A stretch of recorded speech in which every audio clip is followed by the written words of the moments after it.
Hi hello నమస్తే welcome to విజయ మా ఊరు ఆడియో బుక్స్ ఛానల్. నేను విజయలక్ష్మిని. ఫ్రెండ్స్, నవల స్రవంతిలో డాక్టర్ డి కామేశ్వరి గారి మహిమ నవల ధారావాహికగా మీకు అందిస్తున్నాను కదా. మరి ఈరోజు మహిమ నవల ధారావాహిక 4వ భాగం వినిపించబోతున్నాను. మరి ఆలస్యం చేయకుండా కథలోకి వెళ్ళిపోదాం, పదండి. దీనికి ముందు వారం రోజుల కిందట ధనిక వర్గం లేడీస్ కిట్టి పార్టీలో సుస్మిత ప్రాణ స్నేహితురాలు కాంచన స్నేహితురాల్ని ఓ మూలకి లాక్కెళ్ళి, ఏంటి నువ్వు మీ ఆయన రాసలీలలు తెలిసే ఊరుకున్నావా, తెలీదా అసలు అంటూ గుసగుసలాడింది. నీకెలా చెప్పాలో ఎలా అడగాలో తెలియక వారం రోజులుగా మదన పడుతున్నాను. ఫోన్ చేద్దామనుకున్నాను, కానీ ఫోన్లో సంభాషణ ఎవరన్నా వింటారేమోననిపించి కలిసి మాట్లాడాలనుకున్నాను అంటూ ఆరంభించింది. నువ్వేమంటున్నావు? మా ఆయన రాసలీలలేంటి? తెల్లబోతూ అడిగింది సుస్మిత. అంటే నీకసలు ఏడాదిగా జరుగుతున్న భాగవతం గురించి ఏమీ తెలీదా? సుస్మిత మరింత తెల్లబోతూ కలవరంగా చూసింది. తెలీదన్నట్టు తల అడ్డంగా ఊపింది పాలిపోయిన మొహంతో. మీ ఆయన ప్రీతి అన్న అమ్మాయితో లివ్ ఇన్ రిలేషన్షిప్ చేస్తున్నాడు. ఒక మంచి అపార్ట్మెంట్ కొనిచ్చాడట. కారు, డబ్బు, వేషాలు, యాడ్ వరల్డ్లో బోలెడన్ని అవకాశాలు అన్నీ ఇచ్చి తనతో రెండో సెటప్ పెట్టాడు. నువ్వింత అమాయకంగా ఎలా ఉన్నావు సుస్మిత? ఇంట్లో మగాడిలో మార్పు కూడా కనిపెట్టలేకపోయావా? ఇంత జరుగుతుంటే ఈ వార్త నీదాకా రాలేదా? సుస్మిత వెర్రిమొహం పెట్టింది. తెల్లబడిన మొహం నల్లబడింది. నిజంగానా? నువ్వు చెప్పేది నిజమేనా? అంది పళ్ళ బిగువున. బాగుంది. నీతో ఇలాంటి విషయాల్లో అబద్ధం ఎందుకు చెబుతాను? నీకెలా తెలిసింది? ఎవరు చెప్పారు నీకు? ఆరా తీసింది సుస్మిత. నాకు మొన్న తెలిసింది. మా ఆడపడుచు కూతురు ఆ అపార్ట్మెంట్లోనే ఉంటుంది. ప్రీతి చాలామందికి తెలుసు. ప్రకటనల్లో, పత్రికల్లో, యాడ్స్లో, టీవీ యాడ్స్లో చూస్తారు కదా అందరూ. ఆ అమ్మాయిని అందరూ చూసేవారు. కొంతమంది ఆ అమ్మాయితో కాస్త పరిచయం పెంచుకున్నారు. ఏ లిఫ్ట్లోనో వచ్చేటప్పుడో పోయేటప్పుడో హాయ్ అన్న పలకరింపు, ఓ చిరునవ్వు తప్ప ఎక్కువగా ఎవరితోనూ మాట్లాడకపోయినా అదే భాగ్యంగా అనుకునేవారు అక్కడ ఉండేవారు. ఆ అమ్మాయి ఇంటికి వినోద్ వచ్చిపోవడం చాలామందే చూసినా పెద్ద కారులో వచ్చే వినోద్ని అడిగేవారెవరు? యాడ్ వరల్డ్, ఫ్యాషన్ వరల్డ్లో బాయ్ ఫ్రెండ్స్, లవర్స్ కామన్. అది అందరికీ తెలిసిందే. అందుకే చూసి చూడనట్టుండేవారు. మరి ఆరాటంగా అడిగింది సుస్మిత. ఇన్నాళ్ళు మా ఆడపడుచు కూతురు సుజాత కూడా అదే అనుకుందిట. 15 రోజుల కిందట మా ఇంట్లో మ్యారేజ్ యానివర్సరీ పార్టీ ఇచ్చినప్పుడు నువ్వు వినోద్ వచ్చారు కదా. ఆ పార్టీకి సుజాత వాళ్ళ ఆయన కూడా వచ్చారు. అక్కడ వినోద్ని చూసి ఆశ్చర్యంగా అతనెవరు అంటూ ఆరా తీసింది. ఊరికే అడిగిందేమో అనుకుని వినోద్ గురించి, మీ కంపెనీ గురించి, నువ్వు అతని భార్యవని అన్ని విషయాలు మర్నాడు మాట్లాడుకున్నాం. సుజాత అప్పుడు వినోద్ గురించి, ప్రీతి గురించి చెప్పింది విని ఆశ్చర్యపోయాను. నమ్మలేకపోయాను. వెంటనే నీకు చెప్పకుండా సుజాతని అన్ని విషయాలు 4-5 రోజులు కనిపెట్టి చెప్పమన్నాను. వాచ్మెన్ ద్వారా, పక్కనుండే అపార్ట్మెంట్ వారి ద్వారా అతని రాకపోకలు, వివరాలు పూర్తిగా చెప్పమన్నాను.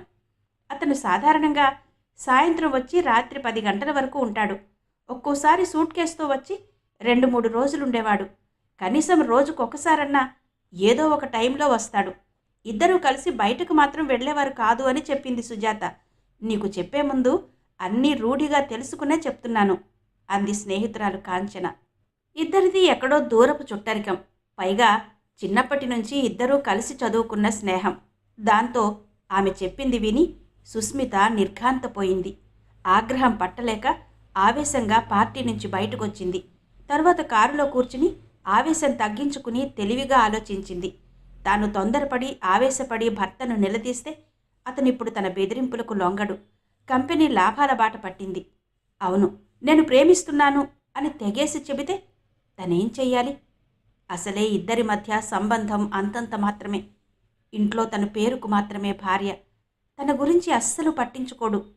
ఎక్కడికి వెళ్ళినా, ఏం చేసినా, ఎంత ఖర్చు పెట్టినా ఏదీ కల్పించుకోడు. కొడుకుతో మాత్రం వాడు స్కూల్కి వెళ్లే ముందు ఓ అరగంట కబుర్లు చెబుతాడు. చదువు, ఆటల గురించి, స్నేహితుల గురించి మాట్లాడతాడు. ఎప్పుడైనా సెలవు రోజు అలా కారులో కాసేపు తిప్పి వాడికేం కావాలో కొనిపెడతాడు. భార్యాభర్తల మధ్య ఉండాల్సిన అనుబంధం, ఆప్యాయత, దగ్గరితనం ఏనాడో పోయాయి. ఒక ఇంట్లో ఉన్నారన్నదే తమ బాంధవ్యం. ఇలాంటి స్థితిలో రెచ్చగొడితే ఇంట్లో దొరకని ఆనందాన్ని బయట అనుభవిస్తున్నప్పుడు ఏదో తెగింపే ఉంటుంది అతనిలో.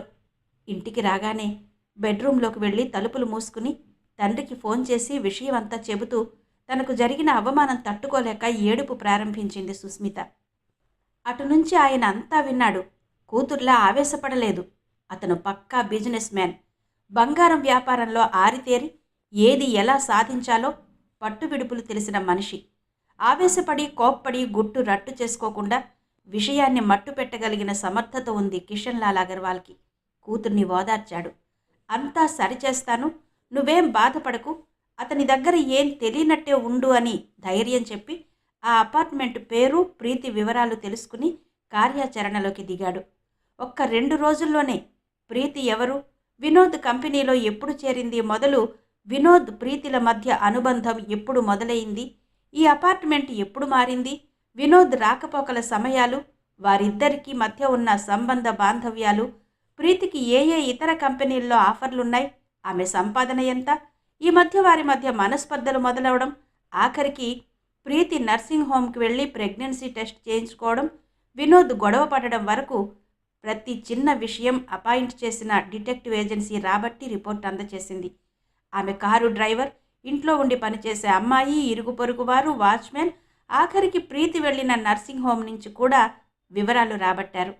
ఈ రిపోర్టు మొత్తం చదివిన కిషన్ లాల్ తను ఊహించిన దానికంటే విషయం చాలా దూరమే వెళ్ళిందని, ప్రీతి ప్రెగ్నెంట్ అన్నది విని ఆయన మరింత సీరియస్ అయ్యాడు. వినోద్ ప్రీతిల సంబంధం గురించి విన్న సుస్మిత గత 2-3 రోజులుగా భర్తను అన్ని కోణాల నుంచి గమనించి చూస్తూ అతి కష్టం మీద కోపం, ఆవేశం నిగ్రహించుకుంటోంది. తండ్రి మీద ఆమెకి ఎంతో నమ్మకం, భరోసా. ఆయనకి తన మీద ఉన్న ప్రేమ తెలుసు. తనకెవరన్నా కష్టం కలిగించే మాట అన్నా, ఆఖరికి తల్లి అన్నా కూడా ఆయన సహించేవాడు కాదు. అలాంటిది అల్లుడు కూతురుకింత ద్రోహం చేస్తే ఊరుకోడని, ఈ సమస్యని ఎలా పరిష్కరించాలో ఆయనకి తెలుసని, తండ్రి అన్నీ సేకరించి చెప్పే వరకు ఆయన ఏం చేస్తాడో చూశాక అప్పుడు బయటపడాలని ఓపిక పట్టింది. గత ఏడాది నుంచి వినోద్ ప్రవర్తనలో చాలా మార్పు వచ్చింది. ఇంట్లో అసలు తనను పట్టించుకోడు. ఏమన్నా విని విననట్టు వెళ్ళిపోవడం, ఇంట్లో ఉండే సమయం తగ్గిపోవడం, నెలకి 2-3 సార్లు ముంబై, ఢిల్లీ ఆఫీస్ పనులంటూ 2-3 రోజులు వెళ్ళిపోవడం. అన్నీ చూసిన ఆమెకి వినోద్ మీద అనుమానం రాలేదు. తమిద్దరి మధ్య ఎప్పుడూ పెద్ద సఖ్యత లేదు, సాన్నిహిత్యం లేదు. పని ఒత్తిడిలో అలా అంటీ ముట్టనట్టు హడావిడిగా వెళుతున్నాడు, వస్తున్నాడు అనుకుంది తప్ప వినోద్ ఇలా ఇంకో ఆడదానితో సంబంధం పెట్టుకుంటాడన్న అనుమానం కూడా తలెత్తలేదు. అలాంటిది తన వెనక ఇంత పకడ్బందీగా హాయిగా ఇంకో ఇంట్లో రెండో సెటప్ పెట్టాడంటే ఇప్పటికీ ఆమెకు నమ్మశక్యం కావడం లేదు. వినోద్ చేతకానివాడని, తనంటే భయమని, తన డబ్బుతోనే ఈ బిజినెస్ నిలబడింది కాబట్టి తనకు వ్యతిరేకంగా ఏ పని చేసే సాహసం చెయ్యడని నమ్మకం. ఈరోజు ఆ నమ్మకం సడలిపోయింది. కట్టుకున్న భార్యకు ఇంత ద్రోహం చేయగలిగిన భర్తని ఏం చెయ్యాలి, ఎలా బుద్ధి చెప్పి మళ్ళీ గుప్పెట్లో పెట్టుకోవాలని ఆమె లోపల ఉడికిపోతూ అతి కష్టం మీద నిగ్రహం చూపించింది. ఇంటికి పిలిచి తండ్రి సేకరించిన వివరాలు చెప్పగానే నిర్ఘాంతపోయింది. అన్నిటికంటే ప్రీతి గర్భవతి అన్న నిజం ఆమె తట్టుకోలేకపోయింది. ఆగ్రహవేశాలతో లేచి నిలబడ్డ కూతుర్ని చెయ్యి పట్టి లాగి కూర్చోబెట్టాడు తండ్రి. ఇది ఆవేశంతో చేయాల్సిన పని కాదు, నువ్వు కామ్గా ఉండు, నేనన్నీ దారిలో పెడతాను భరోసా ఇచ్చాడు కిషన్ లాల్. ఊరుకోండాడి, ఆ వినోద్ని ఇంట్లో నలుగురి ముందు నిలబెట్టి కడిగేసి మళ్ళీ తలెత్తకుండా చేస్తాను, అసలేమనుకుంటున్నాడు నా గురించి అంటూ ఎగిరిపడింది. కూతుర్ని సముదాయించి, ముందు అటు నుంచి నరుక్కు రావాలి, అల్లుడిని కాదు కంట్రోల్లో పెట్టాల్సింది, ఆ అమ్మాయిని అల్లుడి జీవితంలో నుంచి తప్పించాలి, అదంతా నాకు వదిలే, ఇంకో 2 రోజులు టైం ఇవ్వు నాకు అంటూ నచ్చ చెప్పాడు కిషన్ లాల్. ఇంట్లోకి చొరబడ్డ జమాజట్టీల్లాంటి 3 మనుషులని, ఆ తర్వాత సినిమాలో మాదిరి హుందాగా లోపలికి అడుగుపెట్టిన కిషన్ లాల్ని చూసి తలుపు తీసిన ప్రీతి బిత్తరపోయింది. ఏయ్, ఎవరు మీరు, ఏంటి దౌర్జన్యం అరిచింది. కిషన్ లాల్ అక్కడున్న సోఫాలో కూర్చుని చుట్టూ పరిశీలిస్తూ, బాగానే ఉంది ప్రేమ కుటీరం, సెటప్ బాగానే ఉంది అన్నాడు వ్యంగ్యంగా. ఏయ్, ఎవరు నువ్వు అరిచింది ప్రీతి. చెబుతా, ఇలా వచ్చి కూర్చో, ఆ తలుపులు మూసిరా, నలుగురు వింటే బాగుండదు అన్నాడు. ప్రీతి భయంగా చూసింది. వచ్చిన వారిలో ఒకడు తలుపు మూసి గడియ పెట్టి గుమ్మం దగ్గరే నిలబడ్డాడు. తక్కిన 2 కిషన్ లాల్ వెనక వచ్చి నిలబడ్డారు. ప్రీతి భయంతో, ఏంటిదంతా? ఎవరు మీరు అని అడిగింది. నేనెవరో నీకనవసరం. ఎందుకొచ్చానో చెబుతాను విను. నీకు 3 రోజులు టైం ఇస్తున్నాను. నీ పెట్టెలు బట్టలు మాత్రం పట్టుకుని ఇల్లు వదిలి వెళ్ళు. ఈ ఇల్లు నాది అనకు. ఇది నీది కాదు. ఇందులోని ఏ ఒక్క సామాను నీది కాదు. ఎక్కడికి వెళతావో నాకనవసరం. వెళ్ళకపోతే సామాను మిగలదు, నువ్వు మిగలవు. చెప్పినట్టు చేస్తే నువ్వు మాత్రం మిగులుతావు. బతికుంటే సామాను మళ్ళీ వస్తుంది. ఇక్కడి నుంచి వెళ్ళాక నీ బతుకు నీది. ఏంటి మీ దౌర్జన్యం? మీరెవరు నన్ను వెళ్ళమనడానికి? ఇది నా ఇల్లు. ఏడాది నుంచి ఉంటున్నానిక్కడ. నేనెందుకు వెళ్లాలో చెప్పండి ముందు. రౌడీయిజం చేస్తే పోలీసులు పిలుస్తా, జాగ్రత్త. సెల్ తీయబోయింది ప్రీతి. కిషన్ లాల్ వెనక నిలబడ్డ ఇద్దరిలో ఒకడు ముందు కురికి టక్మని చేతిలో నుంచి ఫోన్ లాక్కున్నాడు. చూడు, ఇలాంటి వాటికి మేం బెదరం. నీకు బతుకు మీద ఆశ ఉంటే మేం చెప్పినట్టు విను. వినను అంటే 2 రోజులు టైం కూడా లేదు. ఈసారి నిజంగానే భయమేసింది ప్రీతికి. ఏం కావాలి మీకు? ఎందుకిలా నా మీద దౌర్జన్యం? వినోద్ జీవితం నుంచి తప్పుకో. అతనితో ఏ విధమైన సంబంధ బాంధవ్యాలు ఉండరాదు. ఈ ఇల్లు వదిలి వీలైతే ఊరు వదిలిపో. దానికి ఎంత డబ్బు ఇవ్వాలో మేం నిర్ణయించి ఇస్తాం. గప్చుప్గా పుచ్చుకుని వెళ్ళు. కాదని మొండికేస్తే జరిగేదానికి మేం బాధ్యులం కాము అన్నాడు కిషన్ లాల్. మీరు వినోద్ మనుషులా?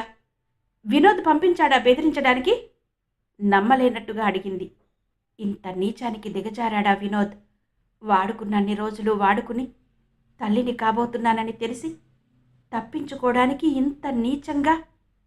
ఏయ్ ఆపు, వాకుడనవసరం. మేమే వచ్చామో వినోద్ పంపాడో నీ ప్రశ్నలకి జవాబులు చెప్పం. చెప్పింది చెయ్యి కఠినంగా అన్నాడు కిషన్ లాల్. అంటూనే తన మనుషులకి సైగ చేశాడు. ఇంట్లోకి వెళ్ళి అన్ని గదులు వెతికి వినోద్ ప్రీతి ఉన్న ఫోటోలు తీసుకున్నారు. 2 రోజులు టైం ఇల్లు విడిచి వెళ్ళడానికి అంటూ అందరూ బయటికి వెళ్ళిపోయారు. నిశ్చేష్టురాలై అలా ఉండిపోయి తర్వాత ఫోన్ తీసింది. అటు నుంచి స్విచ్ ఆఫ్ అని వచ్చింది. అలా ఓ గంట ఆలోచిస్తూ కూర్చుండిపోయింది ప్రీతి. ఆఫీస్ నుంచి ఇంటికి వచ్చి కూర్చునే ముందు ఇంట్లోని నలుగురు కూర్చుని కబుర్లాడుకునే వేళ తుఫానులా ఇంట్లోకి దూసుకొచ్చింది ప్రీతి. వినోద్! లోపలికి వస్తూనే అరుస్తూ వినోద్ను చూసి చకచక అతని దగ్గరకు వెళ్ళింది. నువ్వు ఇంత నీచానికి ఒడిగడతావా? ఛా, నువ్వింత నీచుడివని తెలియక మోసపోయాను. వాడుకున్నన్ని రోజులు వాడుకుని నేను ప్రెగ్నెంట్ అని చెప్పగానే నన్ను వదుల్చుకోవడానికి ఇంటికి రౌడీలను పంపించి బెదిరిస్తావా? నన్ను ఇంట్లో నుంచి దౌర్జన్యంగా వెళ్ళగొట్టడానికి ప్రయత్నిస్తావా? ఏడాది పాటు నాతో ప్రేమాయణం జరిపి నువ్వే నా ప్రాణమని రోజు నా ఇంటికి వచ్చి ప్రేమ కురిపించి నీ రాకపోకలకి వీలుగా ఇల్లు కొనిచ్చి ఇప్పుడు నేను గర్భవతినని తెలిసి నీ పరువు కోసం అబార్షన్ చేయించుకోమంటే చేయించుకోనన్నానని ఇంత నీచానికి దిగజారావా? ఆ ప్రేమ కబుర్లు అంతా మోసమేనా? నిన్ను నమ్మి నా సర్వస్వం అర్పించాను. ఆ మాత్రం దయ కూడా లేకుండా కట్టుబట్టలతో నన్ను గెంటించాలనుకున్నావా? ఇంత నిర్దయగా ఓ ఆడపిల్ల జీవితంతో ఆటలాడతావా? నువ్వసలు మనిషివేనా? నీలో ఇంత రాక్షసత్వమా? భార్యతో సుఖం లేక నా దగ్గరికి వచ్చానని, ప్రేమ కోసం అల్లాడుతున్నానని నా వెంట పడ్డావు. నీ మాటలు నమ్మి మంచివాడివని నిన్ను నమ్ముకొని ఏడాదిగా నీతో కలిసి బతికినందుకు ఇదా ఆఖరికి నువ్వు నాకిచ్చింది? అతన్ని గుంజుతూ ఆవేశంగా అరిచింది. 10 నిమిషాలు ఆగకుండా ఆవేశంతో అరుస్తూ అందరూ తేరుకునేలోగానే తను అనవలసిన మాటలన్నీ కథంతా మొత్తం అందరికీ అర్థమయ్యేటట్టు చెప్పేసి వగరుస్తూ రుద్రకాళి అవతారం ఎత్తిన ప్రీతిని నిశ్చేష్టులై చూస్తుండిపోయారు. అందరికంటే ముందుగా తేరుకున్నది అవినాష్ జైన్. ఏయ్, ఎవరు నువ్వు? ఏంటి నువ్వు మాట్లాడుతున్నది? నీకెంత ధైర్యం? ఇలా ఇంట్లో జొరబడి అల్లరి చేస్తున్నావు? రౌడీలని పంపడమేంటి? మేమెవరినీ పంపలేదు. ఏంటి దౌర్జన్యం? కోపంగా అరిచాడాయన. నేనెవర్నో మీ కొడుకుని అడగండి సార్. నల్లబడిన మొహంతో మాటలు రాక ఏం చెయ్యాలో తెలియక నిశ్చేష్టుడిలా నిలబడిన వినోద్ని చూపిస్తూ అంది. అడగండి. నే చెప్పిన మాటల్లో ఒక్క అబద్ధం ఉందేమో నా ఎదురుగా ఇక్కడే అడగండి అరిచింది. ఇదిగో, ముందు నువ్విక్కడి నుంచి తక్షణం వెళ్ళు. నీకెంత ధైర్యం ఇలా ఇంట్లోకి వచ్చి పరువు తీయడానికి? మా దయాధర్మం మీద బతికే నువ్వు మమ్మల్ని ఎదిరించి నిలదీసి మాట్లాడుతున్నావు. అసలు నువ్వెవరు? నిన్నెవరు లోపలికి రానిచ్చారు? ఏయ్ వాచ్మెన్! కొడుకు గూండాలతో బెదిరించాడు. తండ్రి పెద్ద మనిషిగా ఆడపిల్లకి జరిగిన అన్యాయాన్ని సరిదిద్దాల్సింది పోయి వాచ్మెన్తో గెంటిస్తాడు. అవును సార్, డబ్బున్న వాళ్ళు ఏవైనా చేస్తారు. నాకు న్యాయం జరిగే వరకు ఇక్కడి నుంచి కదలను. పోలీసుల్ని పిలుస్తారా? పిలవండి. అన్ని టీవీల వారిని నేను పిలుస్తాను. మీ పరువుని బజారుకి ఇడుస్తాను. ఆడపిల్ల కదా, ఏం చెయ్యలేదనుకుంటున్నారేమో. చూడమ్మాయి, నీ పేరు కూడా నాకు తెలియదు. నా కొడుకు తప్పు చేస్తే నువ్వు అడిగే పద్ధతి ఇది కాదు. పెద్దవాడిగా నేను న్యాయం చెయ్యాల్సి ఉంటే ఇలా ఇంటి మీదకొచ్చి దౌర్జన్యంగా ప్రవర్తించడం వల్ల నీ మీద సానుభూతి కలగకపోగా న్యాయం చెయ్యాలన్న ఆలోచన కూడా పోతుంది. చూడు, నీకిష్టం లేకుండా నా కొడుకు నిన్ను బలవంత పెట్టాడా? నీ అవసరం కోసం, నీ ప్రయోజనం కోసం, డబ్బు కోసం నువ్వు వాడి జత కోరి ఇష్టపడ్డావు. నువ్వు ముందే ఏమన్నా షరతులు పెట్టావా? నిన్ను పెళ్లి చేసుకుంటానని చెప్పాడా? మీ ఇద్దరూ ఏమనుకుని ఒకటయ్యారో మాకెవరికీ చెప్పి చేయలేదు. ఇవాళ ఇలా వచ్చి నిలస్తే నేను నీకు సంజాయిషి ఇవ్వాల్సిన అవసరం లేదు. మేమే గుండాలని నీ ఇంటి మీదకు పంపలేదని మాత్రం చెప్పగలను. నేను నా కొడుకుతో మాట్లాడి అసలు సంగతి ఏంటో తెలుసుకుంటాను. నువ్వు చెప్పిందంతా నిజమైతే నీ గురించి ఏం చెయ్యాలో, నీ పట్ల ఏ నిర్ణయం తీసుకోవాలో నిర్ణయించి చెబుతాను. క్షణాల్లో నిర్ణయం తీసుకోవడానికి ఇదేమీ మామూలు విషయం కాదు. నిలబెట్టి అరిస్తే పని జరగదు. ముందు నువ్విక్కడి నుంచి వెళ్ళు. ఆయన చాలా నిబ్బరంగా, దృఢంగా అన్నాడు. ఆ క్షణంలో ఆ అమ్మాయిని శాంతపరిచి పంపకపోతే జరిగే అనర్థం ఆయనకు తెలుసు. ఆవేశంలో ఆమె నిజంగానే ప్రెస్ వాళ్ళని పిలిచి రభస చెయ్యొచ్చు. అప్పుడు తమ పరువు బజార్ను పడుతుంది. ఆ క్షణంలో ఆమెను ఎలా ట్యాకిల్ చేయాలో అనుభవజ్ఞుడైన బిజినెస్ మ్యాన్గా, ఓ తండ్రిగా ప్రయత్నం చేశాడు. ఏం చేస్తారు మీరు? నా కొడుకును వదిలై ఆ డబ్బు తీసుకుని పో అంటారు, అంతేనా? ప్రీతి ఎగిసి పడుతున్న గుండెలతో అంది. ఇప్పటికిప్పుడు ఇలా నిలబడి చెప్పలేను. రేపటి వరకు ఓపిక పట్టు, నేనే వచ్చి మాట్లాడతాను శాంతంగానే అన్నాడాయన. వినోద్ మొహంలో నెత్తురు చుక్కలేదు. సుస్మిత ఎలా నిగ్రహించుకుందో ఆమెకే తెలియదు. భర్త మాడిపోయిన మొహం వంక చీదరింపుగా చూపు విసిరింది. సరే, పెద్దవారు చెప్పారని వెళుతున్నా.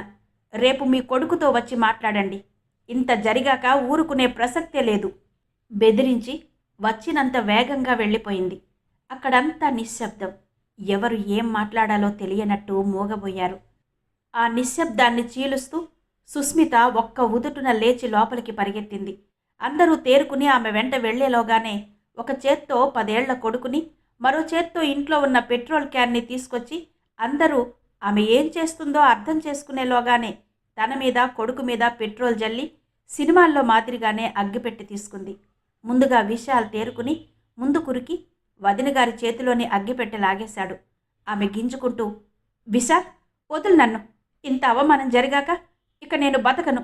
నా మొగుడు నాకింత ద్రోహం చేశాక ఏడాదిగా ఇంకొకరితో కులుకుతూ నన్నింత మోసం చేసి ఆమెతో బిడ్డని కంటానంటే ఎంత ఘోర అవమానం. నేను, నాతో పాటు నా కొడుకు చేస్తాం. అప్పుడింకా ఆయన గారిని దానితోనే కులకమనండి. హిస్టీరిక్గా అరుస్తూ గింజుకుంది. అవినాష్ ముందుకు వెళ్ళి మనవడిని తన దగ్గరికి లాక్కుని కోడలి చెయ్యి పట్టుకుని, అమ్మా, నువ్వు ఆవేశపడకు. తొందరపడి నీ జీవితాన్ని నాశనం చేసుకోకు. పిల్లాడి మొహం చూడు, పిచ్చి వెధవ ఎలా భయపడుతున్నాడు. చూడు, తప్పు జరిగింది. దాన్ని సరిదిద్దుకునే ప్రయత్నం చెయ్యాలి గాని తొందరపడి అఘాయిత్యం చేసుకోవడం, అందరినీ బాధ పెట్టే నిర్ణయాలు తీసుకోవడం చెయ్యొద్దు. ముందు లోపలికి వెళ్ళి బట్టలు మార్చుకో. మనం శాంతంగా మాట్లాడదాం. జరిగిన తప్పుని సరిదిద్దుదాం. భార్యగా నీ స్థానం ఎవరూ కాదనలేరు. సమాజం, చట్టం అన్నీ నీ వైపే ఉంటాయి. ఎంతమంది ఆడవాళ్లు వచ్చినా ఎవరూ భార్యగా నీ స్థానాన్ని పొందలేరు. అది ఉత్త వ్యామోహం. వినోద్ చేసింది తప్పే, కాదనం. ఏదో వీక్ మూమెంట్లో మగవాడు తొందరపడతాడు. అది తాత్కాలికం. నీకు కలిగిన బాధ, జరిగిన అవమానం భరించలేనిదే. కానీ తెలివైన భార్య చేయాల్సింది ఇది కాదు అంటూ భార్యని లోపలికి తీసుకెళ్ళి బట్టలు మార్పించు. నాన్న అభి, లోపలికెళ్ళి బట్టలు మార్చుకో అంటూ వాళ్ళని పంపించాడు. ప్రాణం లేనివాడిలా కుర్చీలో చేతులతో మొహం కప్పుకుని కూర్చున్న వినోద్ దగ్గరికి వెళ్ళి భుజం మీద ఓదార్పుగా తట్టి నిస్తేజంగా తలెత్తి చూసిన కొడుకుని, నే చూసుకుంటా, బాధపడకు, ధైర్యంగా ఉండు. చేసింది తప్పే, కానీ సరిదిద్దుకోవడంలో ఉండాలి తెలివి అన్నాడు.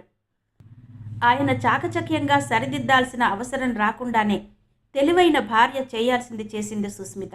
వెంటనే గదిలోకి వెళ్ళి జరిగింది తండ్రికి చెప్పింది. ఆయన మౌనంగా అంతా విని, సరే, నువ్వు బాధపడకు, పిచ్చి పనులు చెయ్యకు, దాని సంగతి నేను చూసుకుంటాను అన్నాడు చాలా శాంతంగా. ప్రీతి యాక్షన్కి రియాక్షన్ వెంటనే ఆరంభమైంది. ఉదయాన్నే 7 గంటలకి పోలీసులు ఇంట్లో చొరబడి ఇల్లంతా వెతికి మూల మూల నుంచి డ్రగ్స్ ప్యాకెట్లు పట్టుకులాగారు. బీరువాలో, పుస్తకాల షెల్ఫుల్లో, వంటింట్లో, బాత్రూముల్లో, పరుపు కింద లక్షల విలువ చేసే ప్యాకెట్లు బయటపడ్డాయి. డ్రగ్స్ మాఫియాతో చేతులు కలిపి డ్రగ్స్ సరఫరా చేస్తోందన్న సమాచారం అంది పోలీసులు సెర్చ్ వారెంట్తో సహా వచ్చి ఇల్లంతా సోదా చేశారు. ఆమెను అరెస్ట్ చేసి నాన్ బెయిలబుల్ వారెంట్ జారీ చేసి కేసు ఫైల్ చేశారు. కేసు మేజిస్ట్రేట్కి వచ్చేలోగా సెల్లో పడేసి నిజం చెప్పమంటూ, పేర్లు చెప్పమంటూ చిత్రవధ చేశారు. ఇది ఎంత నేరమో తెలుసా? నిజం ఒప్పుకో అంటూ చితకబొడిచారు. ఆడ పోలీసులు కూడా ఎంత క్రూరంగా ప్రవర్తించగలరో రుచి చూపించారు. ఏ ప్రశ్నకి జవాబు లేని ప్రీతి బిక్క చచ్చిపోయి జరుగుతున్న పరిణామాలను ఎలా అడ్డుకోవాలో, ఎవరిని సాయం అడగాలో కూడా తెలియనంత అయోమయ స్థితిలో పడిపోయింది. నాకేం తెలీదన్న మాట తప్ప ఏమీ చెప్పలేక ఏడుస్తూ, గాయాల బాధను తట్టుకోలేక విలపిస్తూ సెల్లో తిండి నిద్ర మాని ఏడవడం తప్ప ఏం చెయ్యలేని నిస్సహాయ స్థితిలో 3 రోజులు గడిపింది. వినోద్తో సహా ఏ ఒక్కరికి ఫోన్ చేసినా ఎవ్వరూ బదులివ్వలేదు. తల్లికి చెప్పినా ఆవిడ నిస్సహాయురాలు. అన్న ఈ సమయంలో ఆదుకోవడానికి ముందుకు రాడని తెలుసు. ఇదంతా వినోద్ చేయిస్తున్నాడన్న కోపంతో, అవమానంతో దహించుకుపోతూ కుమిలిపోవడం తప్ప ఏ దారి తెన్ను తోచని స్థితిలో దేవుడు పంపిన దూతలా నల్లకోటు వేసుకున్న లాయర్ ఒకడు దర్శనమిచ్చాడు. ఈ కేసులో నుంచి బయటపడాలంటే ఒక్కటే మార్గం, ఈ కాగితాల మీద సంతకం పెట్టాలి. ఏంటా కాగితాలు అని అడగకముందే స్టాంప్ పేపర్ తీసి అందించాడు. వినోద్పై ఇక ఏ సంబంధం ఉండరాదని, అతని దరిదాపులకి రానని, అతని మొహం చూడనని, ఆ కంపెనీతో ఏ సంబంధం పెట్టుకోనని, ఏ విధమైన క్లెయిమ్లు చేయనని, ఈ ఇల్లు వదిలి వెళ్ళిపోతానని, ఒక్క మాట వినోద్ గురించి కానీ ఆ కుటుంబం గురించి కానీ మాట్లాడనని, వెంటనే అబార్షన్ చేయించుకుంటానని అన్ని విధాలా అంగీకరించి ఈ పత్రాల మీద సంతకాలు పెట్టాలి. అప్పుడే ఆమె విడుదలయ్యేందుకు సహాయం అందుతుందని, లేకపోతే డ్రగ్స్ నేరం మీద జీవితాంతం జైల్లో మగ్గాల్సి ఉంటుందని లాయర్ చెప్పాడు. దాంతో దిక్కుతోచని స్థితిలో తలాడించి పెట్టమన్న చోట సంతకాలు పెట్టింది. చదువుకున్న ప్రీతికి డ్రగ్స్ నేరం ఎంత పెద్దదో తెలుసు. అందులో నుంచి బయటపడడానికి తన దగ్గర ఏ దారి లేదని తెలుసు. మర్నాడు ఉదయం మేజిస్ట్రేట్ ముందుకు కేసు వెళ్ళాక విడుదల ఏర్పాట్లు జరుగుతాయని చెప్పి వెళ్ళాడు లాయర్. ఆ రాత్రి ప్రీతికి ఆసుపత్రి ఖర్చు కూడా అక్కరలేకుండా అబార్షన్ దానంతటదే జరిగింది. పోలీసులు పెట్టిన హింస, మానసిక క్షోభను ఆ శరీరం తట్టుకోలేక ఆమెకు భవిష్యత్తులో ఇంకో సమస్య ఎదురు కాకుండా దేవుడు దయదలిచినట్టు అబార్షన్ ఆ జైలు గోడల మధ్య జరిగింది. ఇదంతా వినోద్, అతని కుటుంబమే చేయించిందన్న ఆమె అపోహకి సమాధానం ఎవరూ చెప్పలేరు. పోలీసులు అనబడేవారు తాము చిక్కుల్లో ఇరుక్కోకుండా నలుగురు గూండాలను పోలీసు వేషాలలో పంపి ఆమె ఇంట్లో డ్రగ్స్ ప్యాకెట్లను వాళ్లే పెట్టి వాళ్లే వెతికి పట్టుకొచ్చారని, అప్పుడు నిజం పోలీసులు అరెస్ట్ చేసి జైల్లో పెట్టారన్న నిజాలు ప్రీతికి ఎప్పటికీ తెలిసే అవకాశం లేనంత పగడ్బందీగా అంతా జరిగిపోయింది. ప్రీతి చావు తప్పి కన్ను లొట్టపోయినట్టు జీవోత్సవంలా 2 సూట్ కేసులు పట్టుకుని పాత స్నేహితుల దగ్గరకు చేరింది అంటూ ప్రీతి కథను చెప్పింది సీమ. ఘోరం, అమానుషం, మరీ ఇంత అన్యాయమా? ఇంతటి ప్రతీకారమా? సినిమాలు, కథల్లోలాగా నిజ జీవితాల్లో కూడా ఇలా జరుగుతాయా? ప్రీతి కథంతా విన్న మహిమ మ్రాన్ పడిపోయింది. నోట మాట రానట్టు చాలాసేపు అలాగే కూర్చుంది. తరువాత తేరుకుని, పాపం, ప్రీతి జీవితంలో ఇంత విషాదమా అంది మహిమ. అందుకే ఆ అవమానం, దుఃఖం, వేదన భరించలేక తాగుడు అలవాటు చేసుకుని మొదట్లో రోజుల తరబడి గదిలో నుంచి బయటకు రాకుండా తాగుతూ అలా దొర్లేది. ఎవరన్నా భోజనం పెడితే తినేది, లేకపోతే అడిగేది కాదు. పిచ్చి అవతారంలా తయారైంది. మేమందరం భయపడిపోయాం. ఆ స్థితిలో బయటకు పొమ్మనలేక, ప్రీతి ధోరణి భరించలేక, ఇది తెలిస్తే మా ఉద్యోగాలకి ఏ ముప్పు అని భయపడుతూ బతికాం. లోకానికి మొహం చూపలేక చీకటి గదిలో మగ్గేది. స్వయం కృతాపరాధం కొంత, తెలివి తక్కువతనం కొంత, అనాలోచిత చర్యలతో అన్నింటితో సర్వనాశనమైంది చెప్పింది సీమ. వినోద్ ఇంత అన్యాయం చేశాడా? అవినాష్ విశాల్ గారిని చూస్తే పెద్ద మనుషుల్లా కనబడ్డారు సందేహంగా అంది మహిమ. నో, అందరం ముందు అదే అనుకున్నాం. భయపడిపోయాం. ఇద్దరమ్మాయిలు వినోద్తో సంబంధం పెట్టుకున్న వాళ్ళు భయపడి ఉద్యోగం వదిలి వెళ్ళిపోయారు. కానీ తర్వాత తెలిసిందేంటంటే దీని వెనుక కథంతా నడిపింది సుస్మిత తండ్రి కిషన్ లాల్ అగర్వాల్ అని. మన బాస్ విశాల్, అవినాష్ గార్లు కూడా తమ కంపెనీ పరువు ప్రతిష్ట దిగజారిపోతాయని భయపడ్డారు. అంచేత వాళ్లే చెప్పమని చెప్పారో లేక అన్వర్ తనే చెప్పాడో కానీ అన్వర్ ద్వారా విషయం ఆఫీసులో అందరికీ తెలిసింది. బహుశా తమ పేరు చెడగొట్టుకోవడానికి ఇష్టపడక అన్వర్ని ఉపయోగించి ఉండొచ్చు. లేకపోతే అతనికంత ధైర్యం ఎక్కడిది? మొత్తానికి తండ్రి చేయించిన పనితో సుస్మిత శాంతించింది అంది సీమ. నిజమే, విషయం తీసిపారేసేది కాదు. అది వారి ఇంటి పరువు, కంపెనీ పరువుకి సంబంధించింది. అలాగే చాలా అవమానకరం, ఇబ్బందైన విషయం కూడా. అయినా వినోద్ ఒక్కడిదే తప్పు కాదు, ఇందులో ప్రీతి తప్పు కూడా ఉంది కదా అంది మహిమ. ఎందుకు లేదు? సగం తన తప్పే. వినోద్తో సంబంధం పెట్టుకునే ముందు పెళ్ళైనవాడు పిల్లాడున్నాడని తెలుసు కదా. అన్నీ తెలిసి తన స్వలాభం కోసం అతని ఆధారంగా పైకెదగాలని, పేరు డబ్బు సంపాదించుకోవడానికి ఓ ఆలంబన కావాలని అతని పంచన చేరింది. ఆ బంధం శాశ్వతం కావాలనుకోవడం అత్యాశ. పెళ్లి చేసుకోమని ఒత్తిడి చేసి ప్రెగ్నెంట్ అయ్యి అతన్ని బ్లాక్మెయిల్ చేసి లొంగ తీసుకోవాలన్న దురాశతో కక్ష సాధింపు చేసి అతని మనసుకు దూరమైంది. వినోద్ నచ్చ చెప్పినప్పుడైనా అంగీకరిస్తే ఆ బంధం కొన్నాళ్లైనా సాగేది. ఆ కృతజ్ఞతతో వినోద్ శాశ్వతంగా ఆమె బతుకు తెరువుకి లోటు లేకుండా ఏర్పాటు చేసేవాడేమో. పోనీ సుస్మిత తండ్రి వచ్చి బెదిరించినప్పుడైనా భయపడి ఇచ్చిన డబ్బు పుచ్చుకున్నా సరిపోయేది. ఇంటికెళ్ళి వాళ్ల పరువు బజారును పడేసి తను రోడ్డు మీద పడి నానా గోలా చేసింది. మొగుడి ఇలాంటి వ్యవహారాన్ని ఏ భార్య అయినా ఎందుకు సహిస్తుంది? అందులోనూ డబ్బుతో వచ్చిన భార్య. ఒక్కగానొక్క కూతురి భవిష్యత్తు ఆ తండ్రికి ముఖ్యం. అన్ని విధాలా నష్టపోయింది ఆఖరికి ప్రీతే కదా. సీమ విరక్తిగా అంది. పాపం, ఇలా ఎన్నాళ్ళు గడుపుతుంది డబ్బు లేకుండా? ఏడాదిగా ఆమె తాగుడు తిండికి ఆమె సంపాదించుకున్న కొన్ని లక్షల రూపాయలు ఖర్చయ్యాయి. ఇప్పుడు ఆమె దగ్గర చిల్లి గవ్వలేదు. చివరికి మాకు నెలకి ఇవ్వడానికి కూడా డబ్బు లేకపోయినా మేం భరించాం కొన్నాళ్ళు. కానీ ఎవరైనా ఎన్నాళ్ళని పెట్టగలరు? ఏవైనా ఎన్నాళ్ళని అలా పెట్టగలం? అందుకే ముఖ్యంగా తనని తాగుడు మాన్పించి దారిలో పెట్టాలని అందరం కలిసి నిర్ణయించాం. ఏం చేశారు? కుతూహలంగా అడిగింది మహిమ. ఒకరోజు అందరం కూర్చుని గట్టిగా చివాట్లు పెట్టి, ఇలా పని పాట లేకుండా తాగి పడుకుంటే మాకేం అవసరం లేదు నీకు తిండి పెట్టడానికి అని చాలా కఠినంగా హెచ్చరించాం. ఇక ఏడుపు విషాద పర్వం నుంచి లేచి పని మొదలుపెట్టు, లేకపోతే నీ దారి నువ్వు చూసుకో అని చెప్పాం. నేనేం చేస్తాను? నాకెవరిస్తారు ఉద్యోగం? అంది దీనంగా. ముందా తాగుడు మాని మామూలుగా తయారయ్యి 4 ఆఫీసులు తిరుగు. ఏ పని దొరికితే అది చెయ్యి. ఎక్స్ట్రా వేషాలైనా వేసుకో. నీకు కావలసింది డబ్బు. ప్రకటనల ఉద్యోగం కాకపోతే ఏదైనా కంపెనీలో చిన్న ఉద్యోగమన్నా వెతుక్కో. ముందు మామూలుగా మునుపటిలా తయారవ్వు. నీకు అందం ఉంది, టాలెంట్ ఉంది. ఎవరో ఒకరు ముందుకు రావచ్చు. డబ్బుకి బేరాలాడకుండా ఎంతిస్తే అంత తీసుకో. నెల రోజులు చూస్తాం, లేకపోతే నీ పెట్టె బయట పారేస్తాం అని బెదిరించాము. నాకెవరిస్తారు ఉద్యోగం? ఇంత జరిగాక నాకు యాడ్ వరల్డ్లో ఛాన్సులు ఎలా వస్తాయి? దిగులుగా అంది ప్రీతి. ఇంట్లో కూర్చుంటే అవకాశాలు వెతుక్కుంటూ రావు, నువ్వే అవకాశాలను వెతుక్కుంటూ వెళ్ళాలి అని ప్రోత్సహించాము, బెదిరించాము. మొత్తానికి ఇంట్లో నుంచి పొమ్మంటామన్న భయంతో ఉదయమే లేచేది. వాక్, యోగా చేయడం మొదలుపెట్టింది. మొహం కాస్త తేటపడింది. 4-5 తెలిసిన కంపెనీలు తిరిగొచ్చింది. ఏదైనా అవకాశం ఉంటే పిలుస్తామన్నారట.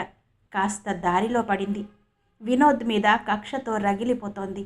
మనసులో నుంచి ముందు ఆ భావన తీస్తే తొందరగా మనిషి తేరుకుంటుందని విన్న సంగతిని ఆమెకు చెప్పాం. వినోద్ పాత్ర ఏమీ లేదని విన్న ప్రీతి, నిజంగానా? నిజమేనా అని తిరిగి, నిజమే అయ్యుండొచ్చు. నాకు తెలిసిన వినోద్ అంత నీచంగా ప్రవర్తించలేడు. ఇంత క్రూరంగా నా మీద ప్రతీకారం తీర్చుకోడు అంది మనసు కాస్త తేటపడినట్టు. ఆ తర్వాత నెల 2 నెలలకి 1-2 చిన్న చిన్న ప్రకటనల కోసం రైవల్ కంపెనీ వాళ్ళు ప్రీతిని పిలిచారు. వాళ్ళకి జైంట్ కంపెనీతో ఎప్పుడూ పోటీయే. ప్రీతి చేసిన ప్రకటనల పొటెన్సీ వాళ్లకు తెలుసు. ప్రీతిని తమ వైపు తిప్పుకోవాలన్న అప్పటి ప్రయత్నాలు సాగలేదు. ఇప్పుడు తనంతట తాను వచ్చింది. కాకపోతే ఇప్పుడు డిమాండ్ చేసే స్థితిలో లేదు. చవకలో కొట్టేయొచ్చు. వాళ్ల ఆలోచనలవి. ఏదో ఒకటి. ప్రీతి కాస్త దారిలో పడింది. చేతిలో డబ్బున్న రోజు చిన్న రంబాట్లు కొనుక్కుని వచ్చేది. ఉన్న అలవాటుని ఒకేసారి మానడం కష్టమవుతుందని మేం కూడా చూసి చూడనట్టు ఊరుకునేవాళ్లం. ఇది ప్రీతి కథ. మన ఆడపిల్లలు ఎంత జాగ్రత్తగా ఉండాలో ఇప్పుడు పాఠాలు చెబుతుందందరికీ అంటూ సీమ చెప్పడం ముగించి తలగడలు సర్దుకుని గుడ్ నైట్ చెప్పేసి పడుకుంది. కానీ మహిమకి చాలాసేపటి వరకు నిద్ర పట్టలేదు. మహిమ పనిలో చేరి 1 రోజులైంది. ఆఫీస్ వాతావరణం అలవాటైంది. అక్కడి పనితీరు కూడా తెలిసింది. ఇచ్చిన ప్రకటనలకి భావయుక్తమైన క్రిస్పీ స్పార్క్ ఉండేలా తయారు చేసే మహిమ క్యాప్షన్స్ విశాల్కి బాగా నచ్చేవి. ఆమెలో భావుకత, ఆమె మాటల్లో చెప్పగలిగే నైపుణ్యం, ఆ యాడ్స్ ప్రేక్షకులను పాఠకులను ఆకట్టుకుంటున్నట్టు రిపోర్ట్స్ రావడం కంపెనీకి అసెట్ అయింది. మహిమకి ఏదన్నా పనిస్తే అది పూర్తి చేసే వరకు ఆలోచనలను చెదరనీయని ఏకాగ్రత, పట్టుదల మీనన్కి అర్థమైంది. ఒకసారి విశాల్ దగ్గర ఆ ప్రసక్తి తెచ్చాడు. విశాల్ కూడా అంగీకరిస్తున్నట్టు తల ఊపాడు. ఈ మధ్య 1-2 కొత్త ప్రకటనలకి ఆమె ఇచ్చిన క్యాప్షన్స్ వెరైటీగా ఆకట్టుకునేటట్టున్నాయి. గులాబీ లాంటి సౌకుమార్యం మీ సొంతం చేసుకోవాలంటే మీ కలని కలలా మిగలనివ్వద్దు. రోజూ సబ్బుతో మీ కలని నిజం చేసుకోండి. నోరు తెరిస్తే ముత్యాలు రాలుతాయేమో అనుకోవాలి. పళ్ళు కాదు, అందానికి భరోసా ఇచ్చే మా పౌడర్. మీ ఆరోగ్యం మాకు మహాభాగ్యం. మా మూలికా లేహ్యం మీ ఆయుష్కి గ్యారంటీ ఇస్తుంది. ఇలాంటివి కొత్తగా ఉండి ప్రకటనలు ఇచ్చే కస్టమర్లను కూడా ఆకట్టుకున్నాయి. కస్టమర్లనే కాదు, చదివిన అందరినీ. విశాల్ ఆ రోజు ఇంట్లో ఉదయం కాఫీ తాగుతూ మహిమ రాసిన ఓ క్యాప్షన్ గురించి చెబుతూ అదే మాట అన్నాడు. డాడీ, మహిమ క్యాప్షన్స్ కొత్త రకంగా ప్రజెంట్ చేస్తోంది చూసారా అన్నాడు పేపర్లో వచ్చిన ప్రకటన చూపిస్తూ. అవినాష్ తల ఊపాడు.